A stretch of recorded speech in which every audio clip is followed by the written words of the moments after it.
Dinosaur ପୃଥିବୀର ପୁରାତନ ଶାସକ।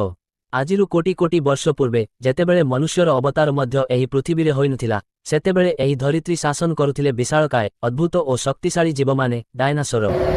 ସେମାନେ ଥିଲେ ପୃଥିବୀର ସବୁଠାରୁ ସଫଳ ଓ ରହସ୍ୟମୟ ପ୍ରାଣୀ। ଏକ ଅଲଗା ଜଗତ। ସେହି ସମୟରେ ପୃଥିବୀ ଆଜି ଭଳି ନଥିଲା। ଜଙ୍ଗଲ ଥିଲା ଅଧିକ ସବୁଜ, ନଦୀଗୁଡ଼ିକ ଥିଲା ଅଧିକ ବହଳିଆ, ଆବହାବା ଥିଲା ଗରମ ଓ ଆର୍ଦ୍ର। ଏହି ପରିବେଶରେ ବିଭିନ୍ନ ଆକାର ଓ ପ୍ରକାରର ଡାଇନାସୋର ବିଚରଣ କରୁଥିଲେ। କେହି ଥିଲେ ଏକ ଘର ପରି ଉଚ୍ଚ, ଯେପରିକି ବ୍ରାକିଓସୋରସ୍, ଯାହାର ଲମ୍ବ ଗର୍ଦ୍ଦନ ଆକାଶକୁ ଛୁଇଁବା ଭଳି ଲାଗୁଥିଲା, ଆଉ କେହି ଥିଲେ ଏକ କାର ପରି ଭାରୀ, ଯେପରିକି ଟାଇରାନୋସୋରସ୍ ରେକ୍ସ, ଯାହାର ଏକ ଗର୍ଜନ ଶୁଣି ଅନ୍ୟ ସମସ୍ତ ପ୍ରାଣୀ ଥରହରି ଉଠୁଥିଲେ। ଜୀବନ ଚକ୍ର। ଏହି ବିଶାଳ ଜୀବମାନେ ମଧ୍ୟ ସାଧାରଣ ଜୀବନ କଟାଉଥିଲେ। ସେମାନେ ଡିମ୍ବ ଦେଉଥିଲେ ଏବଂ ଛୁଆମାନଙ୍କୁ ଲାଳନ ପାଳନ କରୁଥିଲେ।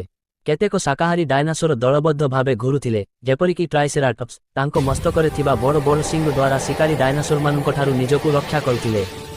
ଆଉ କେତେକ ଶିକାରୀ, ଯେପରିକି ଭେଲୋସିରାପ୍ଟର, ଚତୁର ଏବଂ ଦ୍ରୁତଗାମୀ ଥିଲେ ଏବଂ ଦଳ ବାନ୍ଧି ଶିକାର କରୁଥିଲେ। ହଠାତ୍ ବିଲୋପ। କିନ୍ତୁ ଏହି ଶାସନ ହଠାତ୍ ଶେଷ ହୋଇଗଲା।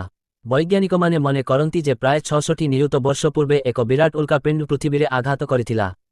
ଏହି ଭୟଙ୍କର ଆଘାତରେ ଏକ ବିରାଟ ଧୂଳି ଓ ଧୂଆଁର ମେଘ ଆକାଶକୁ ଛାଇଗଲା, ସୂର୍ଯ୍ୟର ଆଲୋକ ବନ୍ଦ ହୋଇଗଲା। ଫଳରେ ପୃଥିବୀର ତାପମାତ୍ରା ହଠାତ୍ କମିଗଲା, ଉଦ୍ଭିଦ ମରିଗଲେ ଏବଂ ଖାଦ୍ୟ ଶୃଙ୍ଖଳ ଭାଙ୍ଗିଗଲା। ଏହି ଭୟଙ୍କର ପରିବେଶ ପରିବର୍ତ୍ତନକୁ ଡାଇନାସୋରମାନେ ଆସିବା ପାରିଲେ ନାହିଁ ଏବଂ ଧୀରେ ଧୀରେ ସେମାନେ ବିଲୁପ୍ତ ହୋଇଗଲେ।